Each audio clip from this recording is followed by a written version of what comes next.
namumulot kami ng basura at sa madaling araw nagtitinda kami ng tinapay. Pandesal, potpot. So 3 o'clock pa lang talagang nagbabalot na ako ng pandesal, dinideliver namin yun. Kumbaga, ang mayroon lang sila is isang platform. So si Food Panda, ganun din. So ang dami niyang restaurant, pero kahit isa wala naman siya nakatayong restaurant. So kumbaga dito, nag-create tayo ng isang mall na walang building. Welcome sa ating podcast. G. Gregorio here. Maraming salamat sa patuloy na suporta dito sa ating channel. Excited ako. Hopefully excited ka rin dahil ngayong araw mayroon tayong guest na sobrang hinahangaan ko sa pagnenegosyo. So isa siyang tatay from Cabanatuan. Tingin yun, sobrang layo. Right now, nandito kami. Papakita ko yung scene. Nandito kami ngayon sa Tagaytay. And naisipan namin kasi kakatapos lang ng aming mastermind retreat. Meron kaming bootcamp na ginawa. And nag-create kami ng podcast kasi alam namin yung story ni Sir, mas yan na lang papakilala sa inyo, is nakaka-inspire, makakapulot kayo ng aral na magagamit nyo habang ginagawa nyo ang negosyo nyo. So kaya naman, welcome natin si Sir Jerry. Yun, salamat Coach Jay.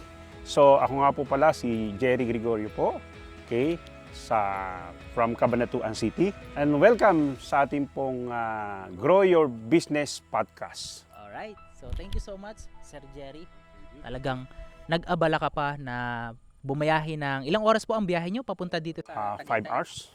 5 oras? Yes, 5 hours. Wala ng traffic or ano lang yon? Siguro, Regular lang? Ihi lang. Ano? So dire-diretso? Dire-diretso siya. Grabe, no? Sobrang ako kasi minsan pag pupunta kami nagbabakasyon kami sa Isabel, alam ko yung biyahe ng Manila to Nueva Ecija, Cabanatuan. Malayo talaga. Nakakapagod.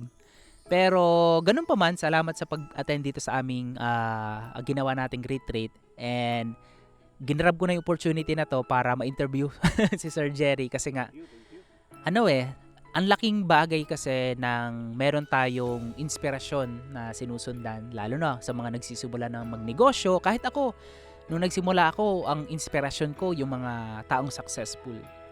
Okay? Yung mga taong nakarating na dun sa gusto kong puntahan. So kaya yun yung nag-push sa akin, kaya ako nagtuloy-tuloy sa pagnenegosyo. So bago tayo magsimula, sa mga hindi pa nakakakilala, sino po kayo Sir Jerry? Pwede nyo po bang ipakilala? Paano kayo napunta na kung saan man kayo ngayon naroon? Iyon. So, salamat Coach Jay. Gusto ko lamang pong ibahagi yung aking pinanggalingan. Okay? So, ako ay tubong Pangasinan. So, pinanganak ako sa Binmali, Pangasinan. Ngayon, sa Cabanatuan City ako ngayon nakatira. So, paano ako napunta ng Cabanatuan City? Dahil gusto kong magsundalo that time. It was 1992. So, 1992 po sir, no? 1992. Wala pa ako noon. Kasi 1992 ako, baka 1 year old. Wala pa. 1992, nagko-construction ako sa Maynila. Then nagbakasyon ako doon sa amain ko, doon sa Cabanatuan City. So, ngayon nagustuhan ko doon dahil nag-apply, gusto kong magsundalo. Okay? So, ang unang naging trabaho ko doon sa Cabanatuan, dahil siyempre wala naman akong ibang pagkakakitaan, ay namumulot kami ng basura. At sa madaling araw, nagtitinda kami ng tinapay. Pandesal, potpot. So, 3 o'clock pa lang, talagang nagbabalot na ako ng pandesal, dinideliver namin yun. So, hanggang sa mayroon tayong nakilala na isang magkakapatid ito, na mga kaibigan din natin, tinulungan tayo makapag-aral. So, hanggang sa ako'y nakatapos mag-aral, kumuha ako ng computer science.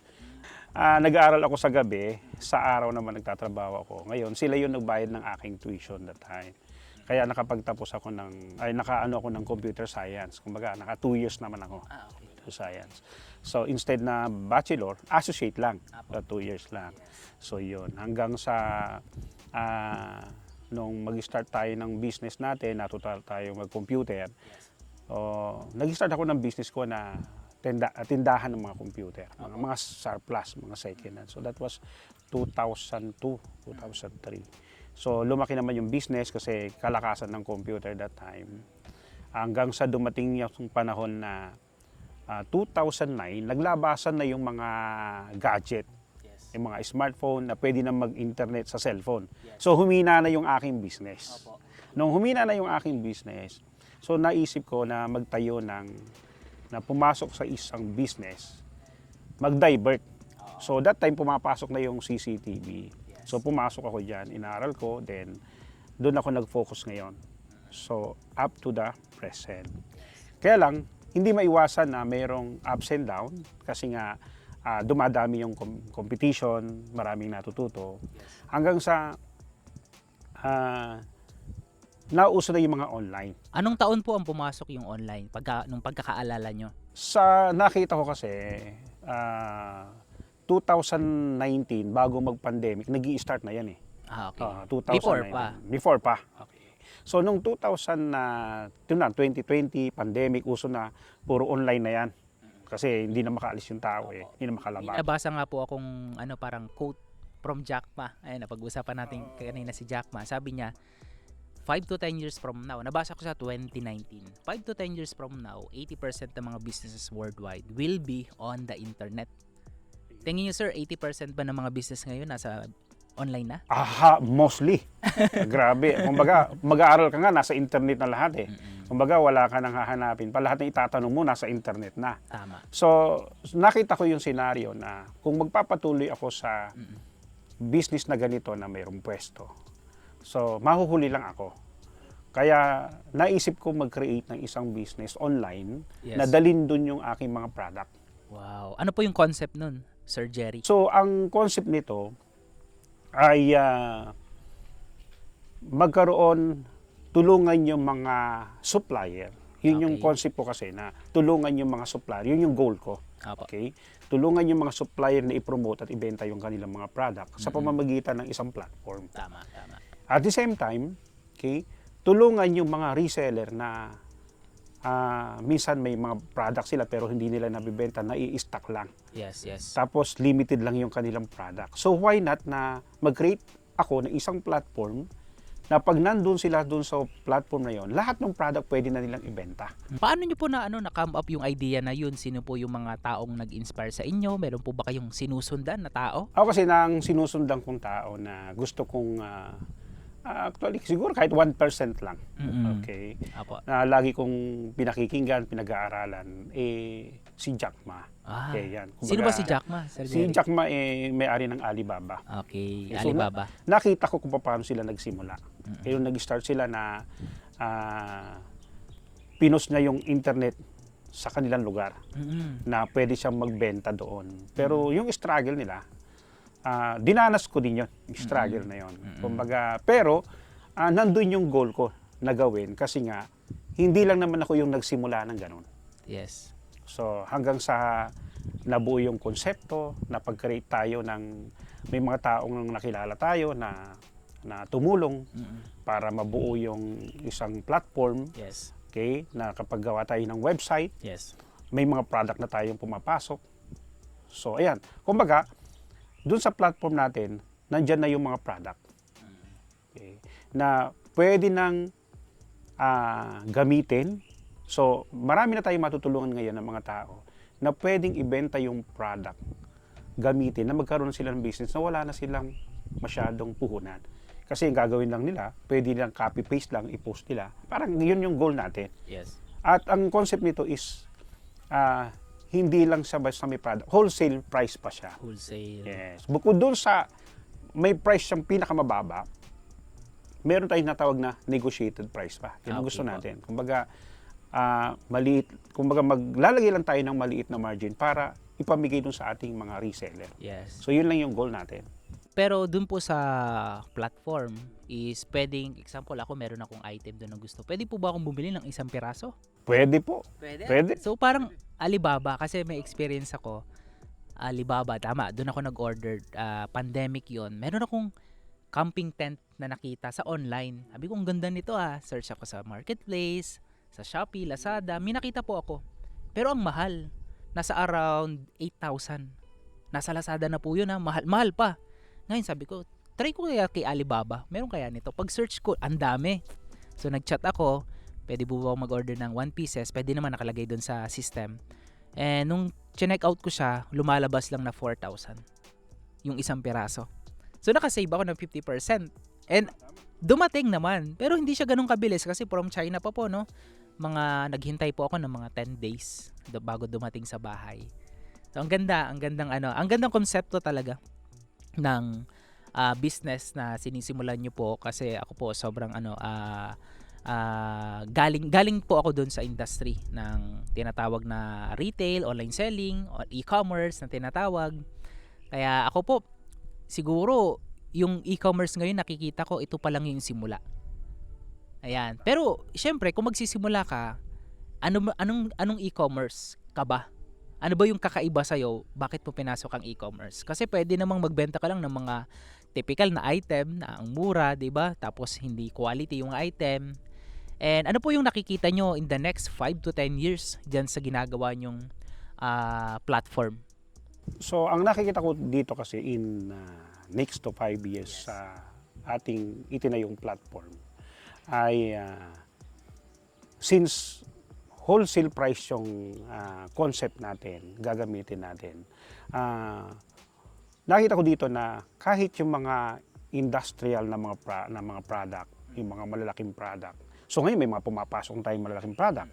So meron tayo dyan mga katulad ng generator natin. Kumbaga, ang laki niyan is hanggang 2,000 kVA meron tayo. So, mabibili kung dati problema nila kung saan nila hahanapin yan. Yes. Okay, isang browse lang nila doon sa ating platform, makikita nila doon yon. At hindi lang yon. So, parami ng parami. So, ibig sabihin, pagka dumami na yung ating mga reseller na pwedeng magbenta ng ating mga product, okay, makikilala ng mga tao yan na talagang kaysa bumili sila sa iba na medyo dito, mura talaga. Okay? So, darating yung panahon na maraming mga supplier na maglalagay ng kanilang product, na ipopost po sa ating platform.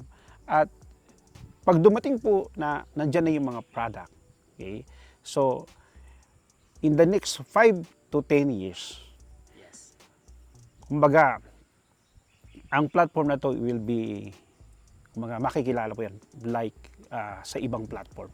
So, huwag natin silang banggitin dahil nandyan na sila, pero sa nakikita ko, diyan din sila nagsimula eh. Tama. Walang pong nagsimula ng malaki na kaagad eh. Lahat nagsimula sa napakaliit na idea. ang galing. So, nakakatawa na yun po yung na ano nyo, na vision and na mangyayari. So, nakakatawa kasi ang ganda po ng vision nyo in the next 5 to 10 years. And tingin ko magtatagal talaga to, talagang lalago at lalaki yung sinimulan yung platform. Ano po yung ultimate siguro isang mission bakit nyo sa simulan? Ano po ba yung behind the brand or behind the platform? Ano po yung nyo pinaka mission bakit nyo sa sinimulan? Number one, Coach J, syempre kailangan mo ng kumbaga bilang isang padre di pamilya. Number one dyan is family mo. Yes. Kumbaga, gusto mong bigyan yung family mo ng magandang future. Okay? Gusto mo silang bigyan ng kumbaga legacy na may iwanan ka sa kanila na pwede nilang pagkakitaan someday. Yes. Okay? At pangalawa, na kumbaga nakikita ko dito kung bakit ito ginawa, ay marami tayong matulungan tao. Yes. Kasi maraming gustong magkaroon ng business pero walang puhunan. So sa pamamagitan po ng platform na to kasi, ay pwede silang maging affiliate, okay, na ibenta yung mga product natin. Sanay na ako doon sa tinatawag na traditional business. Okay, naranasan ko na yung may pwesto. Ibig ko sabihin, so consider pa rin naman na dahil ito yung trend ngayon lang. Kumbaga, dadali lang natin naman siya sa online. Okay? Kasi sa online, lahat ng tao ngayon, bihira yung umaalis sa bahay. Nakaupo lang doon, walang ginawa kundi mag-slide ng cellphone. So, kumbaga, kung dadalhin na natin yung product sa kanilang kamay, na hindi na nila kailangang umalis. Kumbaga, maraming maliles sa gastos ng mga tao. Parang mas naging convenient. Mas naging convenient lang. Ang pagbili nila. Especially sa mga wholesale or yung mga produkto na bibihira nilang makita sa online. Parang minsan kung bibiling ka, talagang igutin mo pa sa lugar nyo, hanap ka, tanong-tanong ka sa tindahan. Nung panahon na wala pang online, para makabili ka ng isang item, aabutin ka ng ilang oras. Makahanap ka lang ng item.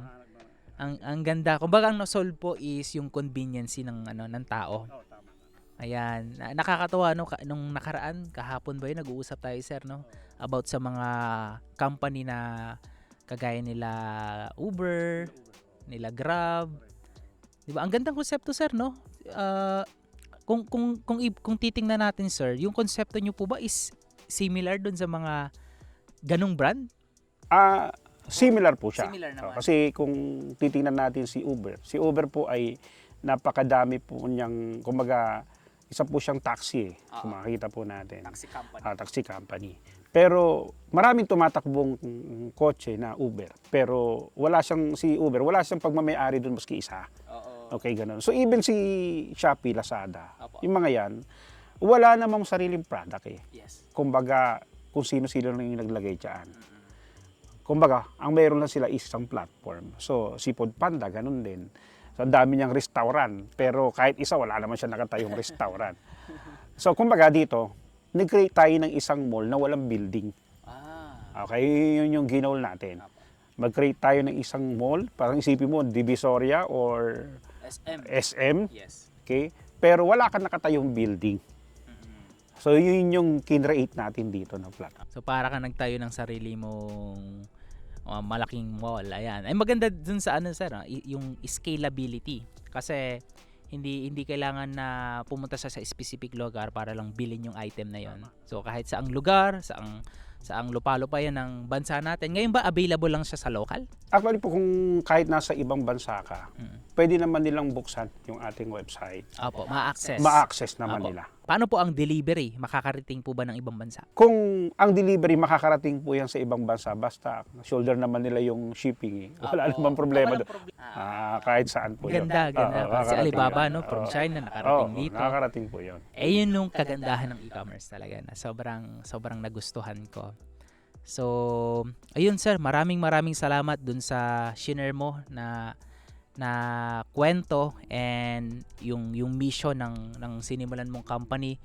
Hindi pa natin napag-usapan sir, ano po ba ang pangalan ng platform na yon and saan nag-come up yung brand name? Okay, yung pangalan po ng ating platform ay yung Negora. So, Negora yan po. Okay? Ayan. Ang ibig sabihin po ng Negora, okay, naghanap tayo ng pangalan talaga. Actually, nag-apply ako sa DTI. So, 3 times akong pabalik-balik dyan. Kasi may pangalan ako na hindi ma-approve kasi may mga kapangalan or hindi pwedeng gamitin. So, ang sabi sa amin doon sa DTI ay, pagsamahin nyo na yung pangalan ninyong dalawa para makabuo kayo. Saglit lang naman yun. So, hindi kami pumayag kasi ang binubuo namin ay brand. So, brand. So, nag-research kami, almost 1 week. So, lumabas si Negora. Ngayon, ba ibig sabihin ng Negora? Okay? Ang Negora is galing sa salitang nego, which is nego, means business, negosyo. Yan sa Tagalog. Yan, ganyan yan. So, yung Gora naman, okay, kaya nasa gitna yung go Gora. Yung Gora naman is galing sa salitang Griego na word na agora. Nang ibig sabihin ng agora is marketplace. So, pag pinagsama natin siya, yung negosyo at marketplace, in short, business in a marketplace. Meaning, yung mga negosyo pinagsama-sama natin sa isang marketplace. So, yun ang ibig sabihin ng ating Negora. Ang brand, ang ganda. Business in a marketplace. Tapos, convenient, user-friendly, 24/7 accessible, marami kang pagpipiliang produkto. So, kaya naman, ang ganda po ng brand name na naisipan nyo po. Congrats po doon dahil nakikita ko po na ito po yung next big thing na talagang makikilala at bukod sa makikilala yung makakatulong, makakapag-provide ng pangkabuhayan sa mga naghahanap ng negosyo online, di ba? Ang business naman hindi naman kasi pwedeng naka-stick ka lang sa isa sa panahon natin ngayon. Tama. Especially kung online, ang dami mong pwedeng simulan. And isa sa pinaka-best talaga na simulan is yung retailing or magbenta-benta ka. Pwede ka rin mag-wholesale. Halap ka ng mga taga-benta.